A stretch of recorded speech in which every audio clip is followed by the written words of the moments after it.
¿Os habéis fijado que la interpretación de los actores depende de cada uno de los países de donde procede el film? ¿Por qué es esto?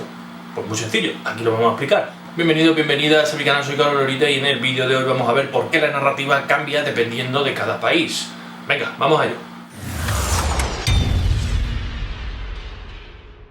Bueno, ¿por qué será esto de que la interpretación es diferente, depende de cada uno de los países? Nosotros, por ejemplo, vemos películas asiáticas y vemos que tienen un exceso de reverencia o tienen colores que no son apropiados para el momento. Por ejemplo, en un funeral, ¿no? En un funeral vestido de blanco, no sé, aquí, por ejemplo, el vestido de negro. Nosotros también vemos las películas turcas o las series turcas y tienen un exceso de música, una música muy alta y un exceso de metraje, tiene que estar todo filmado y todo, no hay una elipsis como tal. También nos podemos ir a las películas europeas y son siempre mucho más crudas dentro del mundo occidental que las películas americanas, que siempre tienen un poquito más de música o tienen otro tipo de colorido. ¿Por qué esto? ¿Por qué será esto? ¿Por qué cada una de las películas tiene un look diferente dependiendo de dónde venga? Pues esto es muy fácil, depende de la cultura.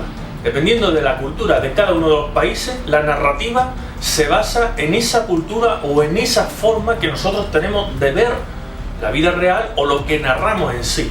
Es decir, la narrativa cultural, de alguna forma.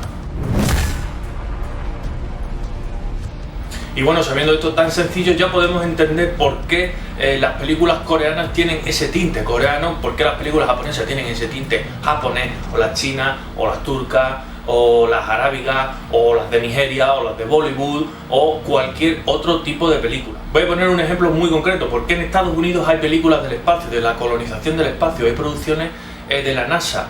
Y por ejemplo en Turquía no hay ese tipo de películas. Pues muy sencillo, porque la cultura de la NASA, la cultura de la carrera espacial lleva a ese país a crear producciones relacionadas con ese evento. ¿Por qué a nosotros se nos bombardeaba antes con la guerra de Vietnam? Porque los estadounidenses tenían un trauma con esa guerra de Vietnam. Sin embargo, si nosotros vemos películas del sudeste asiático, el concepto de cultura o el concepto de los sucesos que le pasan a esa población no son los mismos que, por ejemplo, en Hollywood, que está rodeado pues eso, de guerras fracasadas, por ejemplo Afganistán o por ejemplo Vietnam, y el contexto espacial. Ellos tienen otro contexto cultural y otro contexto en la vida misma. Eso pasa también en nuestro país cuando vemos películas un poco más antiguas que siempre van a un entorno rural, van a un entorno muy, digamos, primitivo, un entorno en el que, digamos que en la España profunda es donde suceden esos acontecimientos que nos cuentan esas películas, o en lo que son los barrios más conflictivos de las ciudades en sí, ¿no? de nuestras ciudades españolas.